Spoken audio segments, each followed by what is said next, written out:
So let's get into right, left, left kick. This is my favorite phrase and the easiest way by far to move around the drums.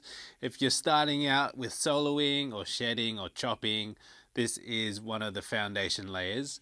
I'm going to play it all on the snare first so you can hear it and you can learn it. Take it slow, there's no rush, and then we're going to slowly move it around the kit and around the drums. So this is what the phrase is. It's right, left, left kick. Sounds like this.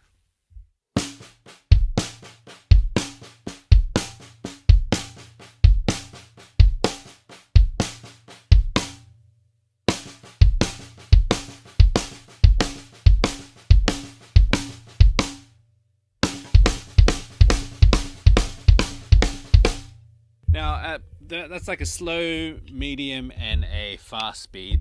I would say through any of those speeds, you want to be thinking 1E and a 2E and a 3E and a 4E and a...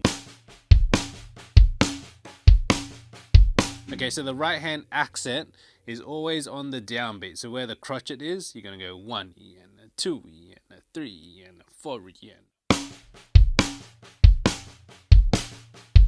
Okay, so that is right, left, left kick. Now we're going to move the right hand around the toms and it's going to stay as an accent on the downbeat. So we're thinking 1E and a 2E and a 3E and a 4E and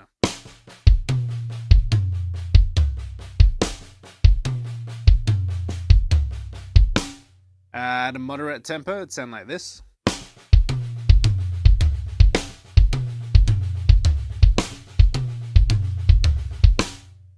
And at a fast tempo, it's going to sound like this.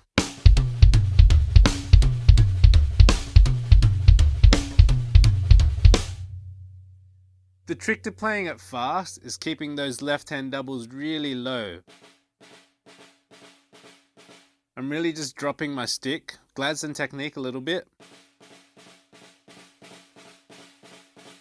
But it's quite low, quite ghost note like. That's going to help a lot, especially if you're struggling to play it fast and you can't figure out why you can't speed it up. Have a look at how high your double is coming up. I think that's going to make a huge difference. So let's try that in a groove. So right, left, left kick in a groove context.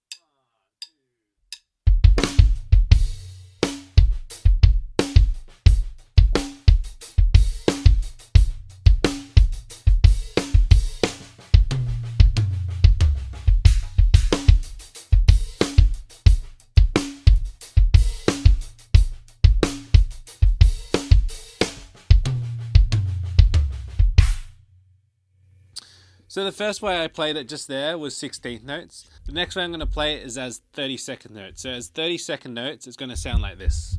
You can almost play it with a, think of more like a halftime groove is how I like to use it. So something like 1, 2, 3.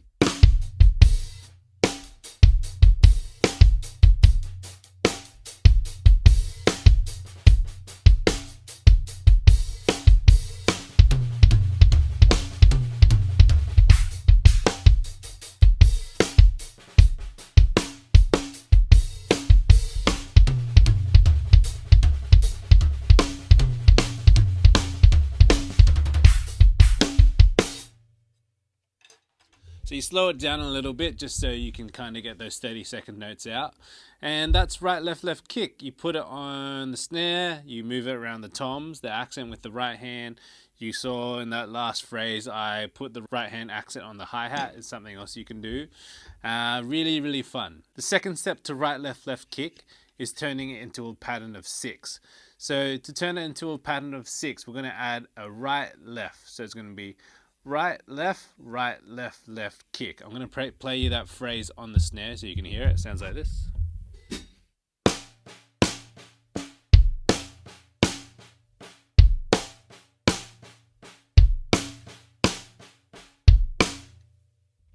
Okay, so that's right, left, left kick, right, left kick. A little bit faster at a moderate tempo, sounds like this.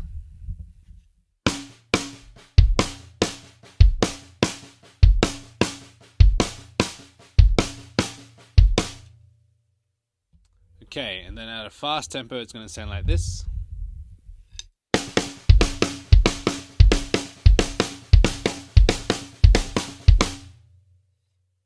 And it's going to be the same concept as the right, left, left kick, where we're going to move the right hand accent around the drum. So I'm just going to go around the toms using right, left, left kick, and you're going to see the right hand move around. So let's check that out.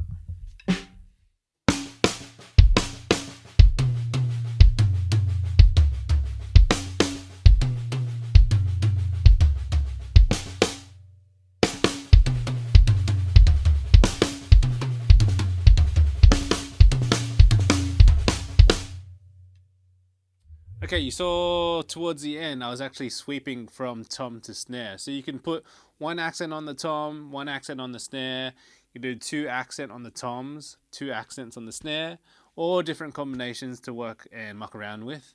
It all adds to your soloing and the ideas you're going to play. So the more placements you can have, the more different sounds you get. So out of just these 2 stickings, right, left kick and right, left kick, we can get different sounds just by where we place that accent.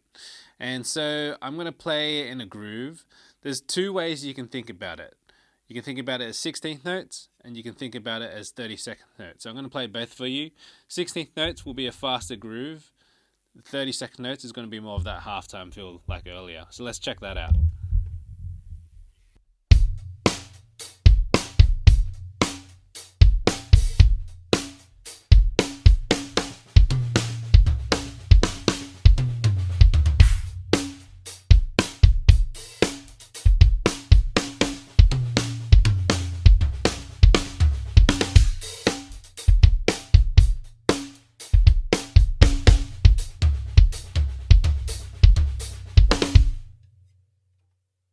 So that's at a faster tempo, but 16th notes, you're thinking 1E and a 2E and a 3E and a 4E and a... And you can see at the end I'm doing a right left, and that's just to bring me back to the 1. Let's try it as 32nd notes. Let's try like a 1, 2, 3.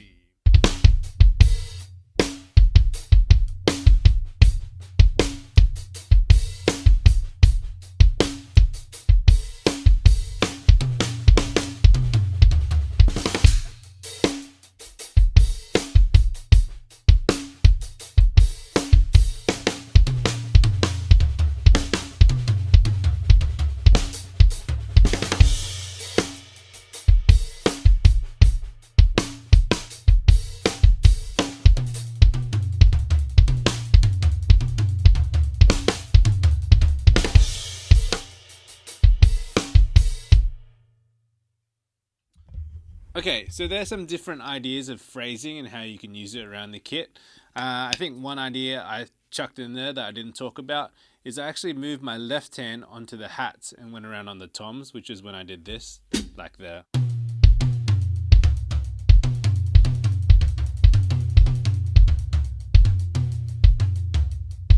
You can see the sticking's the same. It's right, left, right, left, left, right, left, left.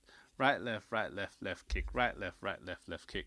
But such a different sound, because obviously you'd be used to hearing all on the snare, like. And when you move it to the toms. But then what about toms with the hi-hat? So you get this sound, like.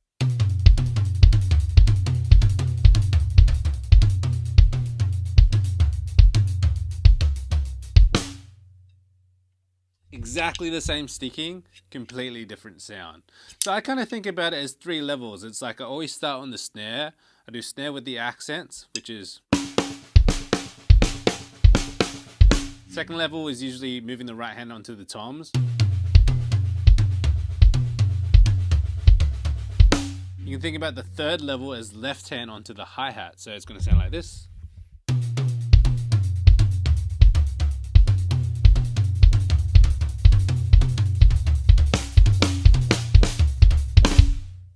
The other way we can play right, left kick is as a sextuplet. So instead of thinking 1E and a 2E and a 3E and a 4E and a, we're thinking 1 and a 2 and a 3 and a 4 and a 1 and a 2 and a 3 and a 4 and a. Same sticking. I'll play it a little bit slower so you can break it down. 1 and a 2 and a 3 and a 4 and a.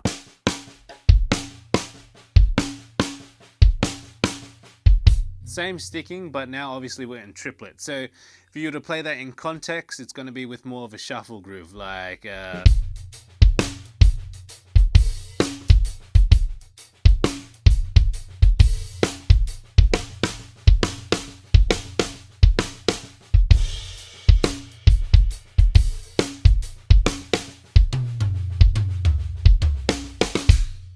it's still right, left, kick, but we're going to be playing it as a shuffle. So you're thinking 1 and a 2 and a 3 and a 4 and a...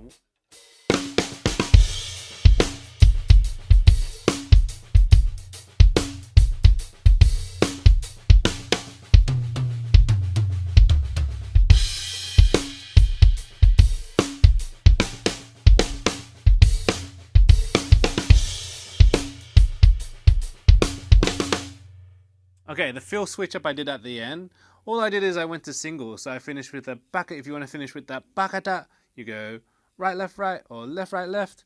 And it's still right, left, kick the whole way through.